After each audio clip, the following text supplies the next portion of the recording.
We have another question from Canada. Tony, who's 17 from Canada, writes, and wonders, how long does it take you to produce a song from the initial conception to the final recording and editing phase?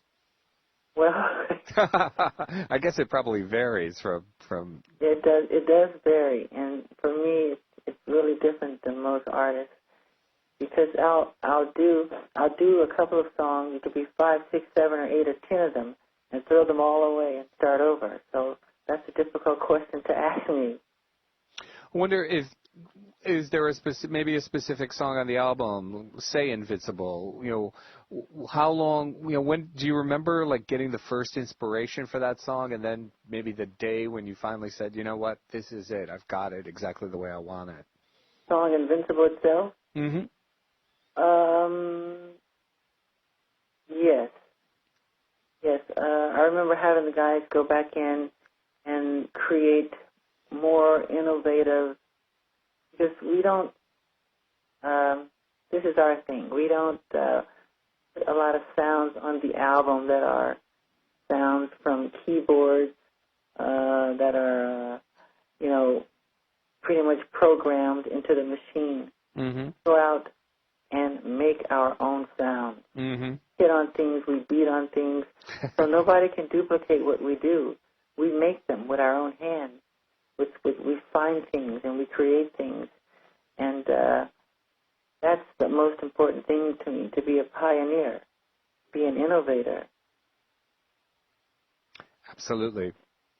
Now we have Vernay, who writes to us from Newark, Delaware, in the good old USA, and Vernay says, I'm so pleased with the new album, but I was particularly touched by Speechless. What was your inspiration for this song? Speechless was inspired to me by,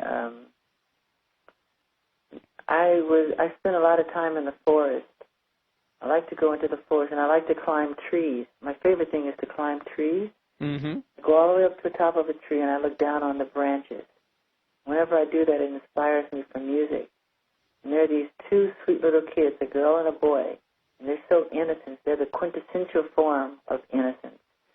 And just being in their presence, I felt completely speechless because I felt I was looking in the face of God whenever I saw them. Mm-hmm. And they inspired me to write Speechless. Well, and that answer actually might touch on this next question which we have, which wonders, where do you look for inspiration when you write your songs? Does inspiration come from a variety of different places? Well, the best songs that are written write themselves. You don't ask for them. They just drop into your lap. Then there are those songs that, you kind of incubate. You plant the seed, let the subconscious take its course, and within time you hope something comes, and most of the time it does. I don't believe in the concept of writer's block. That is a bad word. You create it when you say it. There's no such thing. Like any painter or sculptor, they do their best work when they're in their 60s and their 70s. Fred Astaire did his best dancing when he was in his 70s. Mm-hmm. Angelo sculpted late into his 60s and 70s, doing brilliant, ingenious work.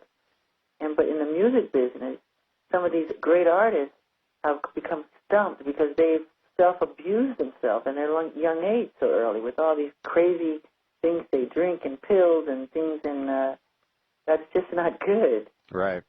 Just not a good thing. Hate to say that to hurt anybody, but we should take care of our bodies a little more.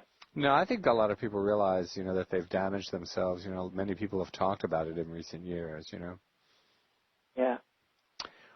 We have a question from Alan here who asks if you think that Rodney Jerkins and you have created a new sound for 2001. The song 2000 Watts? He says, do you feel that you and Rodney Jerkins, of course the producer, have created a new sound for 2001? 2001? Yes.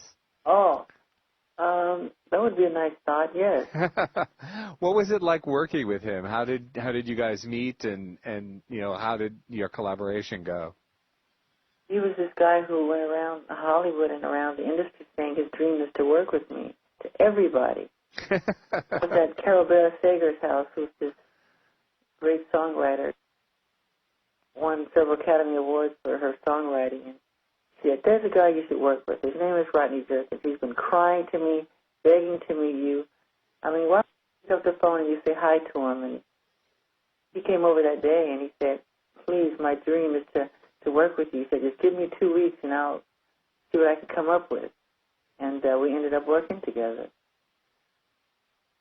What were your impressions of him? Like, as you know, just somebody did. What did he bring? What did you feel that his contribution was?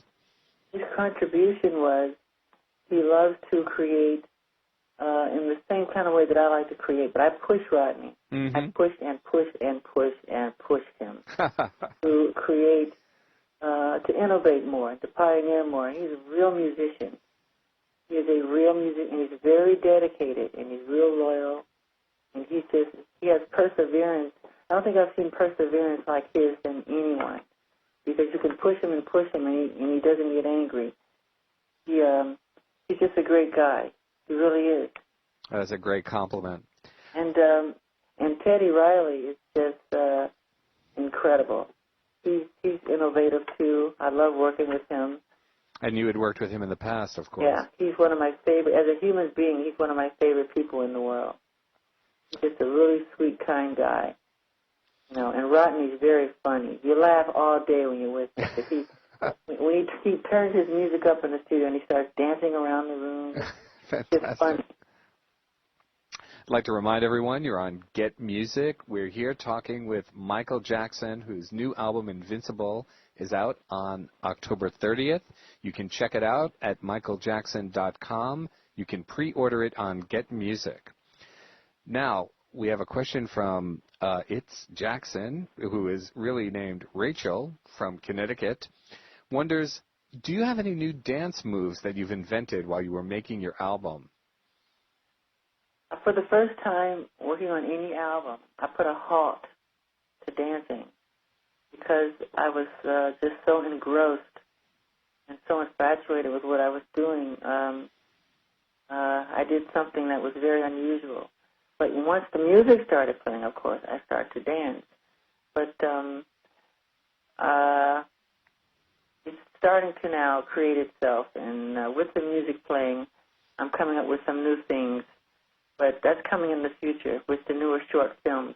They'll be seeing all kind of new, innovative things in movement that have never been seen before. We'll go places, where we've never gone and danced before. Because all the hip-hop things that are happening now beginning to look like aerobics.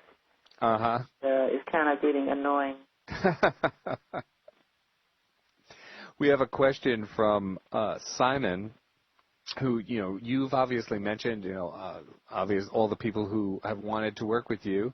He wonders, Michael, who would you love to do a duet with, past or present? If it's past, it would be somebody like, I would say Sarah Vaughan or Nat King Cole.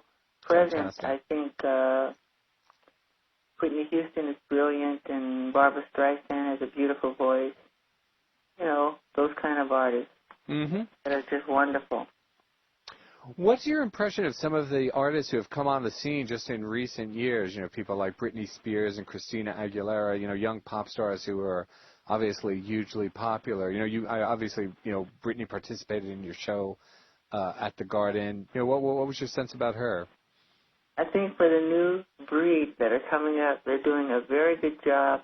And what impressed me more about any of these artists, like Spears and Christina, they're so determined. Absolutely. I've heard about the way they work. They'll work on a dance step, for months. And to get it right, they're just so determined. And I've met Britney several times, and she was very sweet and humble. She came to my room, and we quietly talked for a couple of hours. And she was just like a